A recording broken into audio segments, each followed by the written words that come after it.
Are you ready? Are you ready? Because today is the day when you start figuring out how to create a home you love. Right now, with what you already have and in the home you are currently living in. I'm Zandra, your host of the Style Matters podcast, brought to you by Little Yellow Couch. If you're listening because you're overwhelmed by conflicting advice and too many choices, or you're listening because you've never felt very creative when it comes to decor, or maybe you're here because you're just as obsessed with design as I am and you can't wait to dig into creating that beautiful home. Welcome. This community of listeners is your people. You found us, and I am so glad you're here. I have this friend who geeks out on Star Trek amongst other similar things. And while I don't care much about it, it's really fun to hear him when he gets on a roll about the nuances of subplots, of which there are many. Maybe you have a friend like this who gets so carried away by their own delight in a subject they just sweep you right up with them. My guests today are just as passionate about their furniture store called Circa in Palm Beach, Florida, and one of their specialty items they've become known for. And their enthusiasm is infectious. You can hear the pride in the voices of Scott Mast and Juan Goiricelaya, owners, curators, restorers, and stewards of the fanciful Palm Beach aesthetic that's having quite a moment lately. We talk about what goes into running a store full of vintage treasures and their connection to a particular designer, Mario Lopez Torres. Mr. Torres was the creator of the iconic furniture pieces that feature rattan animals and plants. I'm talking about those rattan palm trees that hold light fixtures instead of coconuts, monkeys holding up tables like a waiter holds up a tray above his head, and all kinds of birds doing all kinds of things. I'm not sure rattan ever went out of style, but it's certainly having a revival with no signs of slowing down. And Scott and Juan are the perfect people to talk with about this aesthetic. Let's get started. Scott Mast and Juan Goiricelaya, welcome to the Style Matters podcast. I'm so happy to have you both here. Thank you. Thank you for having us. It's an honor. And a pleasure. Wonderful. I'm excited. You've got a fantastic shop, but you also have great stories behind it. You've got wonderful working relationship with a particular artist that we're going to get into. So we have a lot to talk about, but I want to start with how the two of you met and decide to start this business, Circa Who. You know, are you native Floridians? I don't think so, but what makes Palm Beach the perfect spot for you, both professionally and personally? I just want to hear a little bit about how Circa Who came to be. Okay, so I'm going to start answering how we met. Okay. It was almost 18, 20 years ago. It was 18, 20 years ago. We had a mutual friend, and she set us on a blind date. It was love it already. It was at a restaurant, Beaches. So we were both thinking the same thing. I'm not going to show up by myself. So I asked all my friends to be there because I was like, I don't know who this guy is. I didn't want to date anyone at the moment. I was fine. I just have moved to this country like 8 years prior to that. And I was not looking to meet anyone or to get into any relations. And Scott was in the same spot. I find that later. So we show up there and I saw him. And since that day, we are together. I love since it. That very day. Yes, it was. Flew. It was. And Juan, where are you originally from? Well, I originally from Venezuela. And I moved here almost 25 years ago. Mm-hmm. The political situation in Venezuela is the main reason why I moved here. Some of my family members were already here, and it was time to move and start a new chapter. Understand. I'm glad you have some family here. That's great. Yes, it's been a great support. Amazing, because it's hard to be away. It's hard when you have to pack your life in two luggages. Right, and you don't know when or if you're ever going to go back. So that's exactly frightening. Scott, pick up the story for us. Okay, so you guys met, fall in love, you're together, and then the business happens. Sometimes that's tricky for couples. Super. Yeah, I grew up in Colorado, born and raised in Denver, and in my previous life, I got dragged down to Colorado or to Florida from Colorado. In my mind, kicking and screaming. Yep, Of course, yep. it turned out to be an amazing place that we live and have our businesses and everything. But both Juan and I had previous careers. He was a jeweler, and I worked in franchising, teaching small business owners how not to go bankrupt. But both of us had this side passion. We spent all of our spare time furniture shopping. And it was for really nothing because our house, full of awesome furniture, but that was our thing. Yeah. And so the two of us made a decision to go after our passion. And we had a friend who happened to be a business broker. And she called one day and said, I know of this little furniture store in Northwood that is going to go up for sale. She's just tired, and it's a really cool store, and you're really going to like it. And the store happened to be in one of the most charming streets that Scott and me used to drive by that street and think this is the most beautiful street in Palm Beach. So I came back home and wait until Scott got back from work. And as soon as he walked in the door, I told him, come with me. You need to see our new business. Was it called Circa Who then? Yes, it was called Circa Who. The name comes because the previous owner, she used to go to, when she was shopping for furniture, and people will tell her, well, this is Circa 1928 by Dorothy Draper. And she used to ask all the time, Circa Who? And that's how the name started. And it's awesome. It's an awesome story. Yeah. So yeah, and it has a really the business had already a really good reputation between designers, and so what we did is we took a business that it was already established, and we took it to the next level. You certainly have, and it, from my understanding, it really is a destination, and I can see why. I mean, it makes me want to go down there. The destination point, though, is paramount for us. Okay, talk to me about that. I want everyone to walk into our store and feel the same way we did that first day. I want people to walk in, and I want Circa Who furniture to be unlike anything they've ever experienced. And now we have 4 showrooms, and yeah, the furniture is moved every day, because the whole point is that we want our clients to go in and it's all about the find and the discovery. Yes. To me, it kind of marries my 2 favorite things about that kind of shopping, which is the treasure hunt. Yes. Correct. And you don't know what you're going to find, but at the same time, it's so beautifully curated. And like you said, it's a niche that you have honed, so that I also know that I am going to be getting the best of the best within that typical style and aesthetic. So it really has the best of both worlds. That's what I love about. That's what, to me, it probably makes it feel like I need to get there. I need to get to Palm Beach just for that.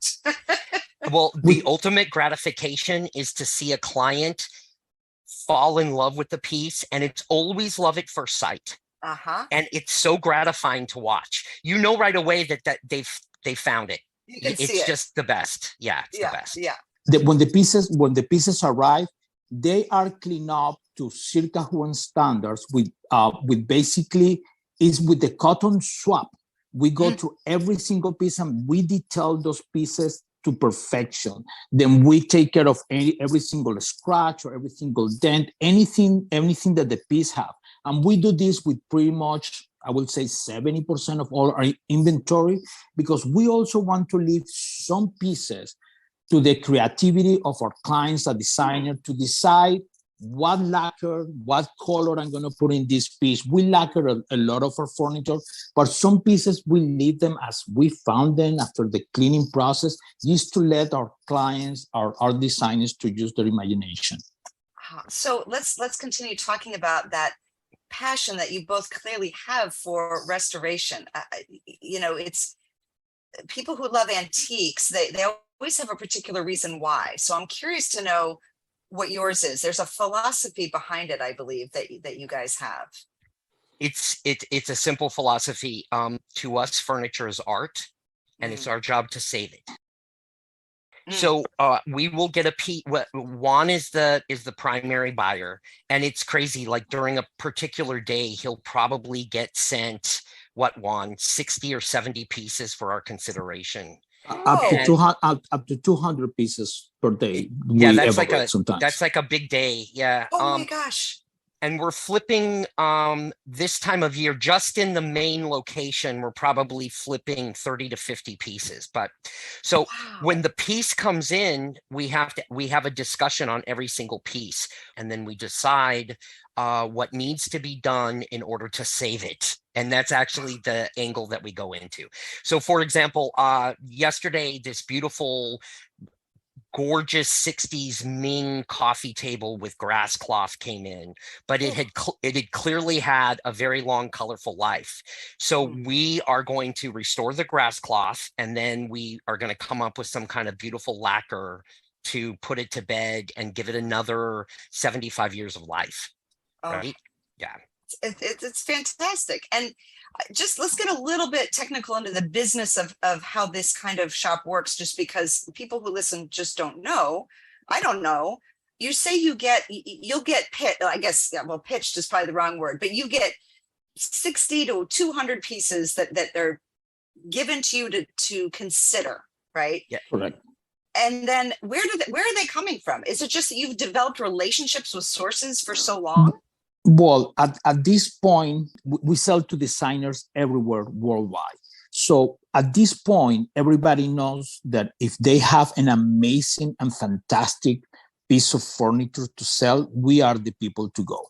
30-40% of our pieces comes from emails from people from all over the United States. The other part goes from us in our own personal hunting here. We're so blessed in the area that we live. We're in Palm Beach, surrounded by these amazing, beautiful mansions in the island. And there is a constant renovation on those houses. So because we are Circa, who we normally get first call to go and see those houses and select the pieces that we want to keep.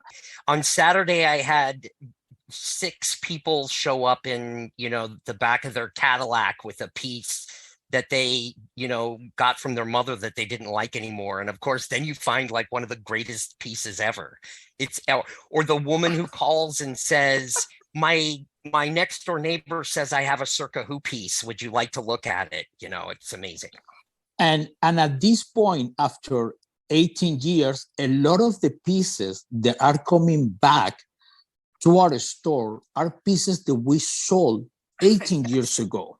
So the houses went to their kids right now. They inherit the house.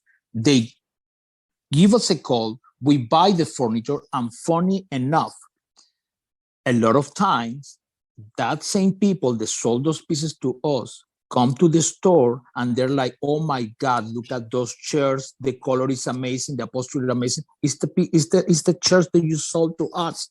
And they buy them back. Let's talk about this particular style, the niche, the aesthetic that you guys have really cultivated and honed in on. Quick personal story. I was born in Florida, in Sarasota, West Coast. And I couldn't wait to get out of there. My version of Florida in my head, and Scott, this is probably the version you had, which is why you didn't want to come, is like one strip mall after another. No sense of place. But there are pockets of Florida, Palm Beach being one, Miami maybe being another, where there is a very distinctive sense of place. So I wondered if you could talk to us a little bit about that. This Palm Beach aesthetic, you describe it on your website, and I love this. Tropical Island Hollywood Regency. Tell us what you mean by that. Describe it for us. So we focus primarily on furniture that is roughly between the 50s and the 90s. That's kind of our niche right there. And you'll see when you talk about the Palm Beach and Miami aesthetic, which, by the way, I agree with you 100%. Both of them have a style that is very unique and that is identifiable by anybody in the country or the world. When Yeah. you hear about the Palm Beach aesthetic, you know exactly, I mean, you have that formed in your mind. And we play into that. That's who we are. So the colors, we're very into bright colors, and it's funny, we'll talk about this later, I hope, the resurgence of bamboo and rattan. But Yes, we will. it's been our world always. That is, I mean, that's our niche. It always has been. And so all of that tropical, vibe is who we are. But then, of course, the two other major themes that flow through our world are the, Hollywood Regency explosion, which was really big in the 50s and 60s Yes. in Southern California. And then, of course, also the chinoiserie vibe, Yes. which permeates, it permeates all design style. Right. It Oh, goes it's been through. around for so long. It is embedded in everything. Yeah, I know you interviewed Aldous I about did. Dragons and Pagodas, I which is did. my favorite book of the year. Oh, it's such a good book. Loved him too. And we got to meet him at High Point. He's such a cool kid. I like him a Yes. lot. Yeah, it's Yes, really good. he But is. that's our aesthetic right there. That's it. Okay. And just curious, how do you think that Hollywood glam, that Hollywood Regency made its way from Hollywood to Florida? Like, was there something going on, especially in the 50s, that was making Palm Beach a destination of sorts? What I see is it kind of was married because the Hollywood Regency explosion in Southern California in Palm Springs had a lot to do with color as well. Yes. And the comfort and some really intense creative style. Mhm. And in Palm Beach, the same thing was happening. When you look at a lot of like the gangster movies where they would go Yeah. back in the 50s and they would, in the background, Juan and I actually have trouble watching movies like in this genre because we'll start analyzing the furniture and then we'll have to rewind to like actually get the plot of the movie. The Hollywood movies, the whole Doris Day vibe and Lucy and Ricky visiting Yes. Hollywood and all of that, was married into the whole tropical Miami thing at about the same time. And so the clash of the two in the 50s and 60s brought in all of the good stuff, like Bauman and all of those people in the 70s. The 70s furniture wise in our area brought the comfort and Okay. the plush styles and the relaxation vibes and barrel Right. chairs You and want to things like that. touch everything, right? You wanted to That's walk right. the car, you want to walk barefoot on the carpet and you want to be able to, you know, caress the pillows and Hang out. It was hang hangout out. furniture, and that's Yeah. what the 70s brought. And then of course you flow into the 80s that had the big florals and the patterns, and we nickname it the Golden Girls Yeah. kind of vibe. And that really just, I mean, for Florida, that never ends. That just Right. keeps going. Yeah. So yeah, that's our world right there. Yep. I love hearing a little bit of the history. So thank you for geeking out on that with me for a moment. Well, I Um, am a furniture geek now and forever, so I could go for hours. So yeah. Before we continue with the conversation, I want to jump in here for a minute and introduce you to my slow style approach to creating a home you love. Just like it sounds, slow style means taking your time and letting your home evolve by responding to what's going on in the rest of your life and reflecting who you are and who you want to become. Now, I know that sounds really abstract, but I don't want you to think that slow style means you're just waiting around for inspiration to strike.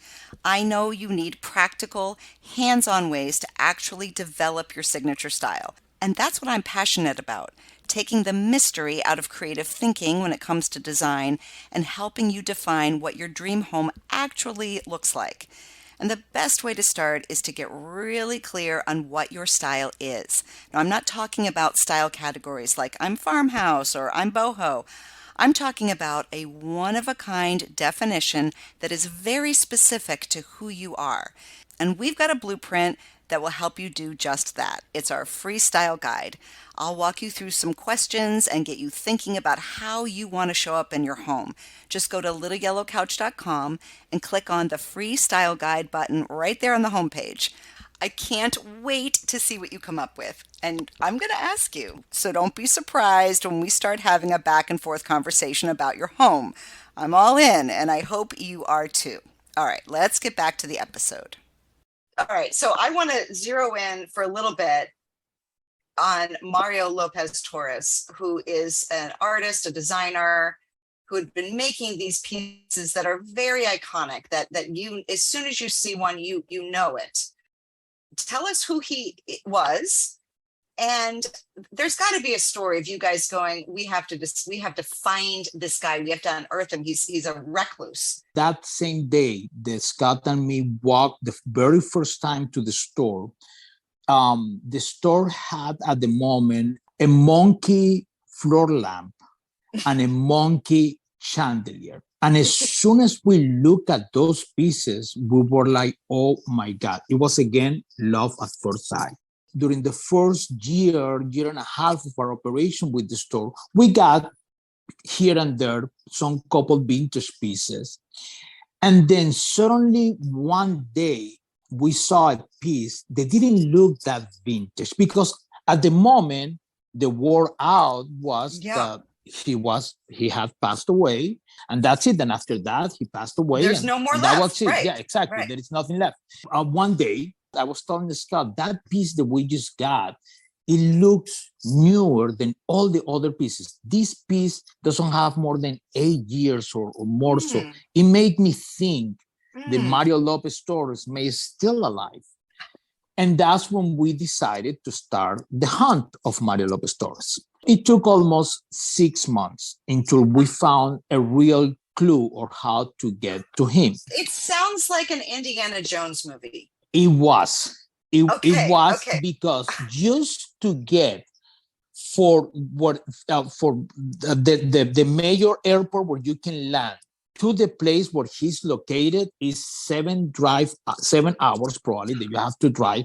Sometimes these little roads in the mountains of Mexico, in areas there are conflict areas, some of them that you have to drive in Michoacan. And it's not all the roads are safe, but we adventure just to go there and find him. And finally, when we got there, it was the most amazing surprise. It's a paradise in the middle of the mountains in a little town, and thank God not too many people know about it, because it's like going back 100 years. 7,000 feet in the mountains of Mexico, and his house is above the lake where all of the reed comes from. Yes. And all of the pieces are made by hand in his front yard. So back up. So you find him. Was he reluctant at first? He's like, no. I'm cut myself off from the world on purpose. Like, what was that interaction like? 100%. He, at that moment, he was just making a few pieces here and there for a few clients that he had in Mexico. He explained to us the experience that back in the 70s, 80s, they were really big here in the United States. But he got a moment that he didn't. It was his passion was to design furniture. It was all the distribution on all the business part. He didn't want to know anything about it. I don't think that he even knew at that moment how big of a name he was. It was interesting because when we first walked in, we thought he had 7 or 8 pieces. And it turns out that over the course of, 30 years, there's over 300. I said to him, Mr. Torres, you have to share this. This is art. And he said, don't call me an artist. He said, I am a furniture maker. Oh, wow. Interesting. Well, that's such an artist thing to say, don't you think? Well, it depends on the artist. Right? We mentioned to him that we wanted to bring the pieces back to the United States. And it took him probably a month until he decided that he allows to buy We bought him at the moment like 20 pieces. We brought the pieces to the store and they sold immediately. We placed the second order. The same thing happened. Then we flew back to Mexico. We explained to him what we wanted to accomplish. That we wanted to formally form his company and get his name out. He didn't want it to be in the public eye like that. But finally he agreed. And finally, he let us start the distribution of his pieces in the United States. And we're really proud that he entrusts us with his brand worldwide. That's the word that comes to mind, is trust. I think that he recognized that you were going to be stewards of this work. It wasn't a business transaction. It was, correct. There was love there, respect, and an understanding of the process, which I also want to talk to you about. I think we need to stop the story for a moment and just describe the Mario Lopez Torres iconic look, because just in case people who are listening, I mean, we're going to have a ton of photos on our website, on our show notes page for this episode. Just describe one of the iconic pieces so we can get it in our minds. Okay, so one of his signature pieces is the monkey console. He's probably 3 feet tall, and he's a monkey made out of metal. And he's holding a console table like this, and up above his head. Up above his head.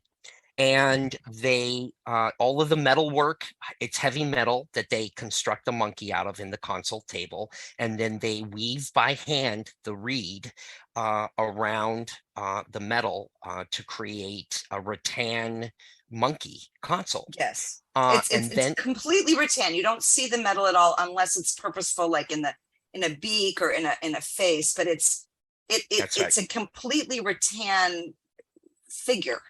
And then there's brass and copper accents that are also formed that they do by hand as well to accent the pieces. It's very whimsical. There's so much I love about his work from a purely aesthetic standpoint. The whimsy that you're talking about, the playfulness. It's very much of the place that we are talking about, the Palm Beach, this whole vibe.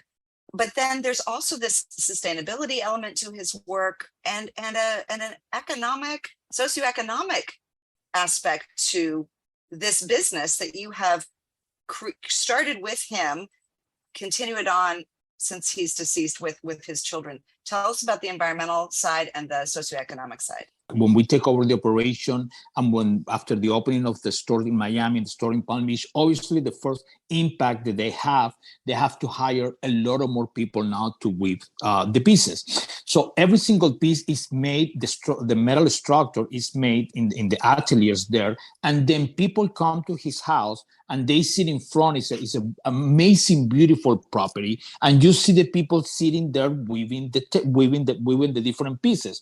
So obviously there is right now probably like 300 people working in this operation. 10% of all the sales goes back to clean up the lake, the sustainability of the area. Mario Lopez Torres have an orphanage in that same town.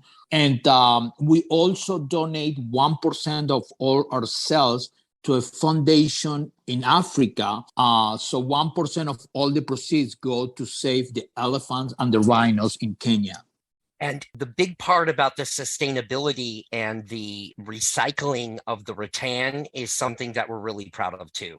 And one little thing, the employees who do the weaving, it's by animal. So we have 8 monkey families, and we have 14 bird families, and we have 6 giraffe families. And so that's pretty cool. I love that part of the story where the weavers, they have become such experts, not just in the craft of weaving, but in getting into the particulars of one kind of animal. So that is just so wonderful to me.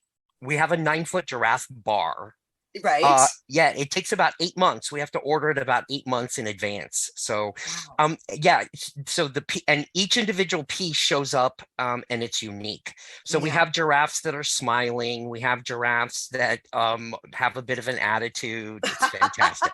The fact that it's a handmade production, for example, Scott was mentioning about the giraffe bar. So as many giraffe bars that we would like to sell, there is only a limit amount that we can produce per year. The same happened with the 10 Bigfoot chandelier. We have an amazing 10-foot chandelier that as soon as they arrive, we sold them right away. And we have right now like 3 in back order. And those chandeliers take almost a year to be finished. So it will And be a just to limited clarify, amount you of, said 10-foot chandelier, correct? correct.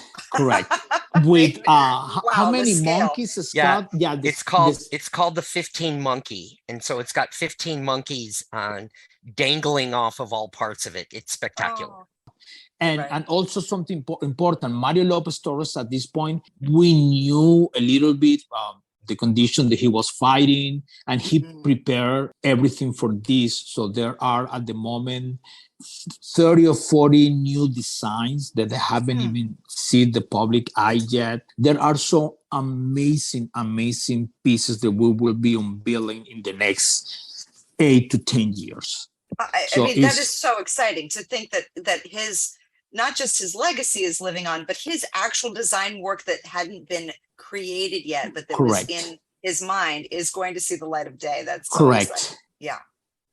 I want to kind of pull out a little bit, zoom out, and talk about rattan in general, or the woven furniture look. Talk to us a little bit about that. Like you said, there's a huge resurgence of it right now. Very big, very popular. I'm curious, why do you think, and where do you see it going in the future? How do you see these pieces and the idea of rattan and weavings continuing to have a place in modern contemporary homes? There's a style element that is permeating these days through the furniture, but I also think that it goes deeper than that. Bamboo and rattan is good for the environment. It doesn't destroy forests. It doesn't have any kind of damage because it grows so quickly and it's so easy to replenish. It's interesting because our demographic has gone way down in the last 3 years. Our clientele is getting younger and younger, and a lot of that I think has to do with the recycling aspect of it. It pairs beautifully in contemporary homes, but also in homes with a lot of vintage. Yes, and that's the deep part of it. I mean, just the aesthetic value of bamboo and rattan, it's a neutral that takes on the colors of whatever you pair it with, and that's another wonderful thing about it. Yes. And the texture, there's the texture alone. Yes. I mean, you just want to touch it. It gives a lot of depth, I think, to a space. There's so much more I want to ask you about the details of everything, but we're going to have to save it for another time. I want to ask you each, why does style matter? For me, it has a little bit of nostalgic part to it. There is nothing like walking to a house and feel that you're home, and that every single piece that you have is something that you treasure. It brings you good memories, and especially for people like myself. Like I said at the beginning, when you have to pack your life in 2 luggages and leave everything, all those little memories that remind you things become part of your style. Put it in a nutshell, I think, in 2020, I think at least 60% of the world woke up and they were locked in a space that made them unhappy, and they struggled with it. I think that nobody understood, and I think you said it too before, that style impacts your mental health. I want people to be in a space that makes them happy, that they can regard. I think that style is just something that you have to surround yourself with because, I mean, life is too short. You have to be in a place that you love. Absolutely. And it's that combination of that mental health, that feeling, and then the connection that you have, whether it's to your own past experience or to a family experience, your culture, your history, your background, the thread that goes through all of our lives. I mean, what you guys are doing is you're helping us find those pieces that thread that needle. So thank you both. Thank you. Thank you so much for having us. It's been such a pleasure. And an honor. Thank you hours. So much. Yes. Oh, absolutely. Absolutely. Okay, I hope that was helpful and inspiring do check out our website, littleyellowcouch.com, where you can see photos and links from this episode, learn about my slow style approach to design, and grab your free style guide to get you started on your signature style today. Have a great week. Bye for now.